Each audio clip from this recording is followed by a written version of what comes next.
yang terakhir adalah international Fisher rate ya, atau Fisher effect ya.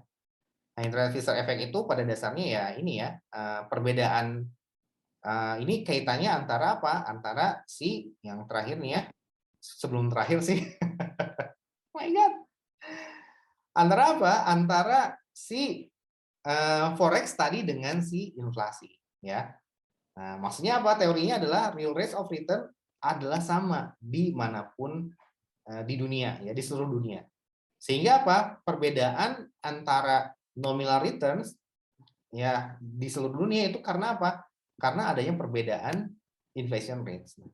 Real rates of return ini setelah mempertimbangkan inflasi. Ya. Artinya apa? Artinya pada dasarnya gitu. Rate dari si ini ya. Nah, seperti ini ya. Jadi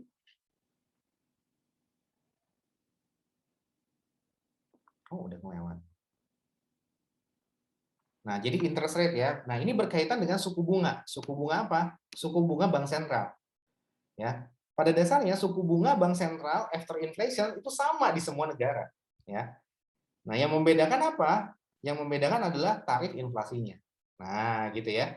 Nah, cara membuktinya seperti ini ya. Berarti ya tinggal dikali-kaliin aja lah ya kalau di sini. Inflation rate US sekian, kemudian juga UK sekian gitu ya. Kemudian real interest rate-nya sama baik di UK dan US sesuai dengan teorinya ya. Real interest rate sama baik dimanapun di seluruh dunia. Berarti teori ini mengatakan bahwa US dan UK sama. Kalau nanti Indonesia dan Filipina juga sama real interest rate. Ya, yang membedakan adalah si inflasinya. Inflasi di Filipina dan Indonesia berbeda. Begitu juga di UK dan US. Ya, maka nominal rate-nya berapa? Nah, nominal rate dari UK dan US ini adalah nominal rate inilah yang menjadi suku bunga SBI ya, suku bunga BI. Kalau di Indonesia, ya. Kalau di Amerika itu Fed ya, Fed rates ya, itu di US. Nah, inilah yang membedakan. Yang nominal rate-nya di UK berapa, di US berapa. Nah, ini karena sebab adanya inflasi tadi. Secara real itu sama gitu ya. Kalau nggak ada inflasi gitu ya, itu sama. Nah, itu maksudnya ya. Cara buktinya gimana ya? Tinggal dikalikan aja ya. Dikalikan aja ya. Tinggal 0,3 ya inflation in US ya.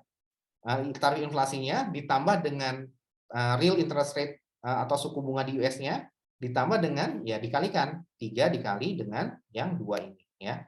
Nah, 3 dikali dengan yang 2 ini. Hasilnya adalah berapa?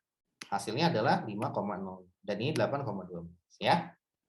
Nah, maka ya udah deh dapat. Nah, inilah yang menjelaskan perbedaan. Berarti karena apa? Karena adanya perbedaan inflasi di setiap negara. Yang terakhir adalah apa? Yang terakhir adalah capital budgeting. Nah, ini seperti halnya kita apa? Kita kalau mau berinvestasi, mengembangkan investasi kita di negara lain, ya. Seperti foreign direct investment ya, direct foreign investment, FDI, ya, seperti itu. Nah, jadi kalau kita adanya multinational company ya, yang kan Pak Joko itu gembar-gembor, kita harus menarik FDI kita ke sini, foreign direct investment.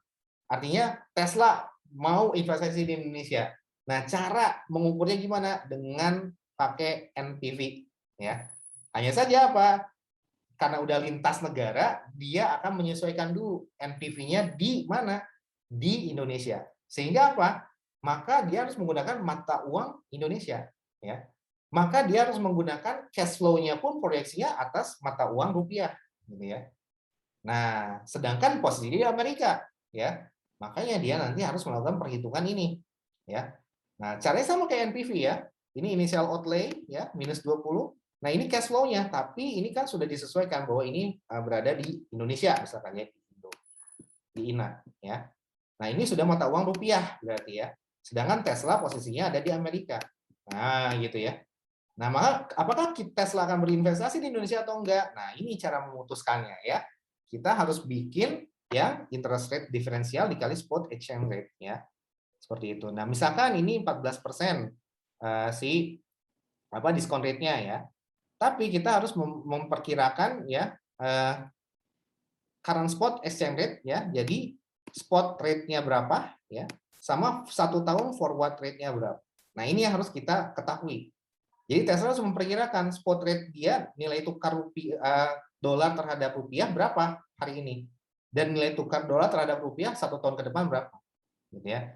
Karena ini forward itu paling lama 1 tahun masalahnya, ya. Nggak ada yang 2 tahun. Apalagi kalau currency ya. Nah, seperti itu. Nah, dari sini kita bisa lihat ya bahwa yang dicari adalah diferensialnya antara spot dengan forward ya. Nah, maka di sini diferensialnya berapa? Ya udah, tinggal dibagi aja. Forwardnya berapa dibagi dengan spotnya berapa. Inilah menjadi diferensialnya dan inilah yang nanti dikalikan ya.